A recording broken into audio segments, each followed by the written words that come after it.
Hey everyone! Welcome to The Young and the Restless. I'm Jane, and I'm so excited to have you here. If you love Young and the Restless, then you're in the right place. Make sure to hit that subscribe button and turn on notifications so you never miss a video. Alright, let's dive right in. The tension in Genoa City reaches a boiling point as Mariah's history returns to haunt her in the most horrifying way possible. A mystery enemy appears, threatening to kidnap Tessa and making a chilling ultimatum that might destroy their lives forever.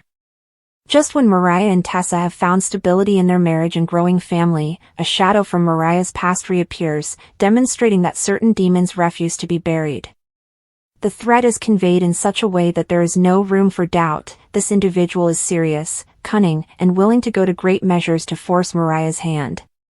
Whether it's an old foe from her media days, a vindictive figure from her time working with Sharon, or someone involved in one of her numerous investigative exposés, one thing is certain: this enemy is well aware of Mariah's flaws and has no qualms about using them.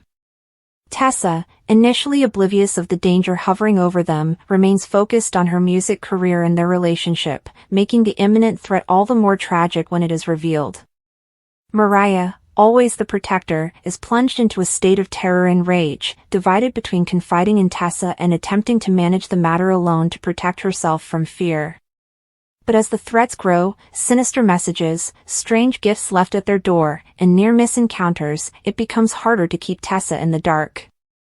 The ultimatum is terrible in its simplicity: Mariah must agree with the enemy's demands, or Tessa will be kidnapped and vanish without a trace. The specific nature of the demand is yet unknown, whether it be money, a public reversal of previous deeds, or something far more sinister, but one thing is certain: Mariah is being driven into a corner with no easy way out. Her typical cleverness is put to the test as she scrambles to find out who this nemesis is before it's too late, but every lead just leads her deeper into danger. Tessa, upon discovering the truth, is split between dread and defiance. She refuses to be used as a pawn against Mariah, but the danger is apparent. Their love has endured numerous challenges, but this one is unique. It is a direct attack on their safety, future, and the family they've formed together. The tension takes its toll on both of them, causing fissures in their usually unbreakable bond as Mariah becomes increasingly desperate and Tessa struggles with her helplessness as a target. Meanwhile, their friends and family see the pressure, but Mariah is hesitant to involve them in the issue, knowing that doing so could put them in danger as well.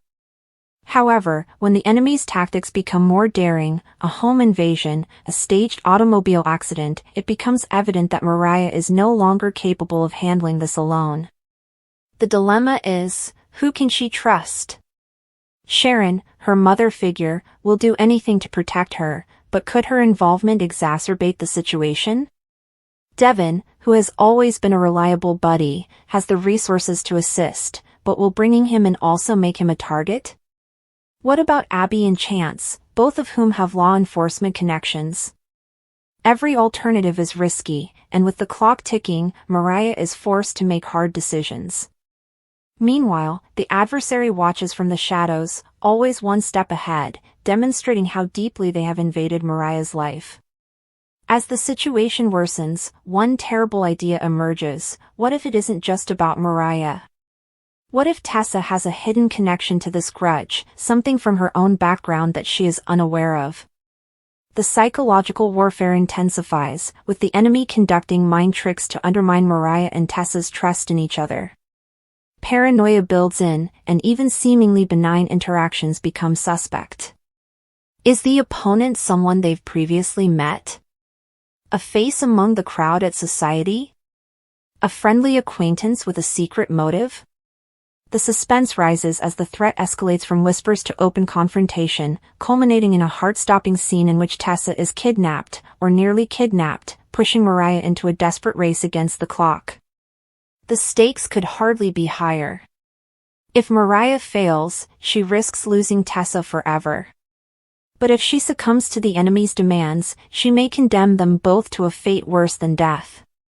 With every second counting, Mariah must outthink, outmaneuver, and eventually outfight this unseen foe before it's too late, but doing so may force her to confront the darkest aspects of herself. Will love triumph over all, or will the enemy succeed in tearing them apart? One thing is certain, once the truth is revealed, Genoa City will be forever changed. The Young and the Restless spoilers for Tuesday, July 15th, suggest that Damian Kane's murder case will become more convoluted as Phyllis Summers and Kane Ashby most likely form a secret deal. First, on Tuesday's episode of YNR, Phyllis will have a lot to handle after seeing Kane clutch Damian with a knife in his back. Kane has been thinking of a method for Phyllis to prove her commitment to him, and it appears he has found it. If Phyllis suspects Kane of stabbing, he will undoubtedly be concerned that the cops will suspect him as well. When Kane believes there is no chance of saving Damian's life, he may shift gears and focus on protecting himself with Phyllis's assistance. Phyllis appears ready to make a hidden deal with Kane and trust him to handle this his way. Kane may entice Carter into a ruse and attempt to distort the facts of this case before Chance Chancellor becomes involved. Of course, there could be an issue if Nick Newman or someone else sees Kane scrambling in the aftermath of this. The true stabbing perpetrator is unknown, but Kane may make moves that backfire and make him appear guiltier in the end. When Phyllis sees Nick after her interaction with Kane, she will notice that he is on edge and will inquire what he saw. Whether Nick discovered anything incriminating or not, he may have a suspicion that Phyllis is concealing something nefarious from her new buddy. Nick will soon have additional reasons to be concerned about Phyllis's partnership with Kane and the danger she will get into. Despite Nick's eagerness to devise an escape plan for his family, that will have to wait until Chance investigates the Damian problem.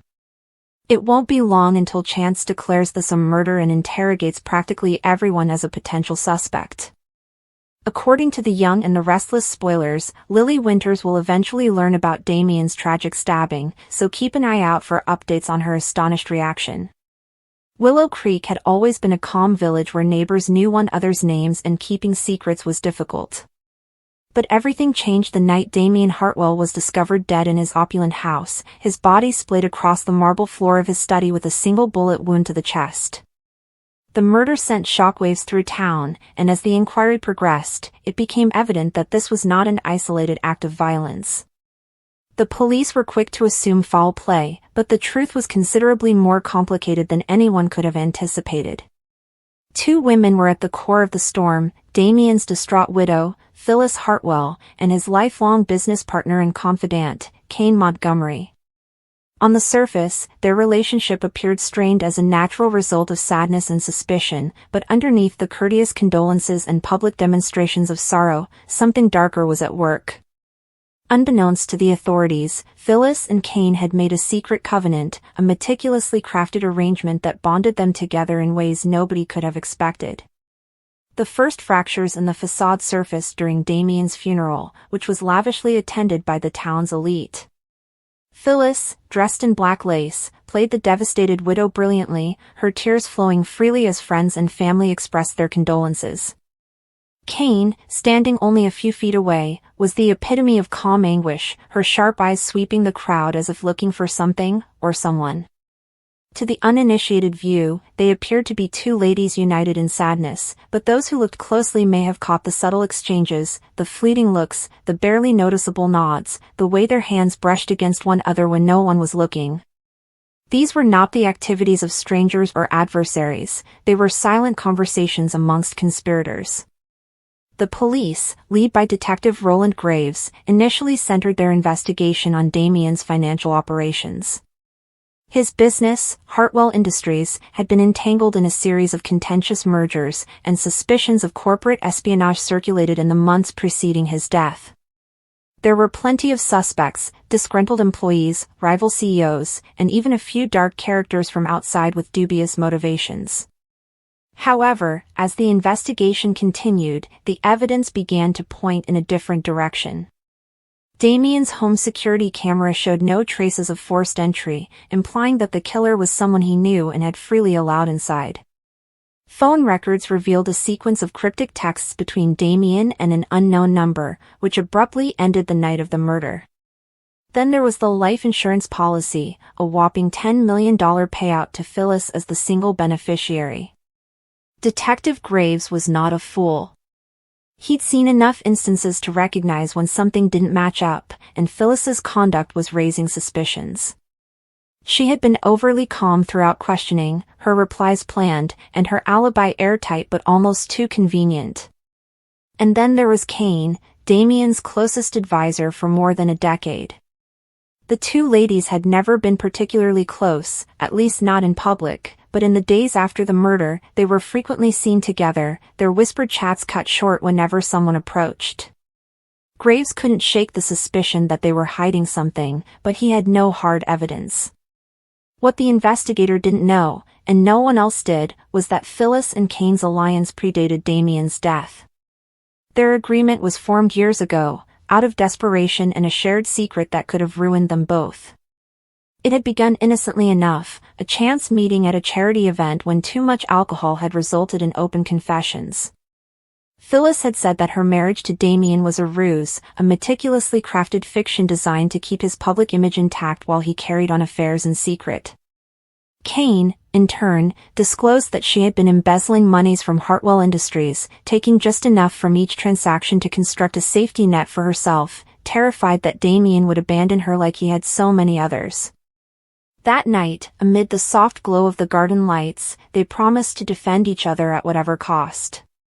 For many years, their arrangement had worked. Phyllis ignored Kane's financial tactics, and Kane gave Phyllis the emotional support Damien never could. However, as Damien's paranoia and volatility increased, keeping their secret became more difficult. He had started to think that someone was taking from the corporation, and his suspicions were narrowing in on Kane. At the same time, his treatment of Phyllis had deteriorated, with his verbal outbursts becoming more sinister. Everything had escalated on the night of the murder. Damien approached Kane with evidence of her thievery and threatened to ruin her. Phyllis made a snap decision out of dread for what he may do to her if he destroyed Kane. The gun was intended as a warning, to terrify him into quiet, but the battle that ensued ended with a single deadly shot. In the aftermath, their agreement took on additional urgency.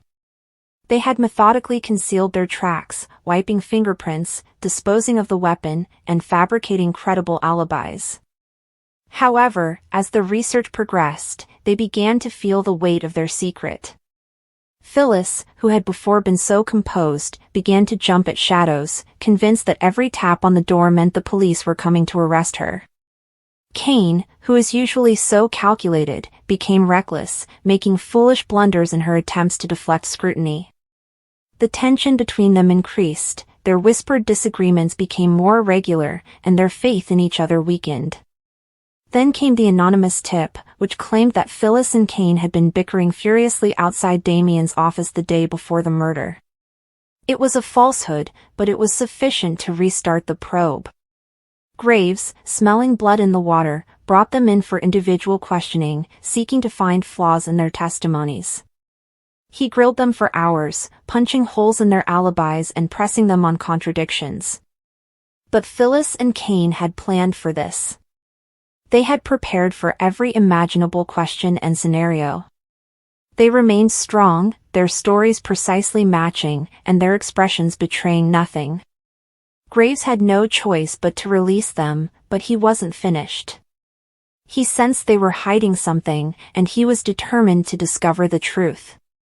Meanwhile, Phyllis and Kane's once unbreakable friendship was fraying under the strain. Phyllis, tormented by guilt, began to consider whether handing herself in was the only way to find peace. Kane, ever the survivor, began distancing herself, planning to go with the money she had taken, leaving Phyllis to face the repercussions alone. The ultimate meeting occurred on a rainy night, with the streets of Willow Creek slick with water, as Phyllis met Kane outside the now-abandoned Hartwell Industries building. They exchanged furious words, and accusations flew like daggers. Kane, icy and adamant, informed Phyllis that their alliance was over, she was leaving, and Phyllis, if she had any sense, would follow.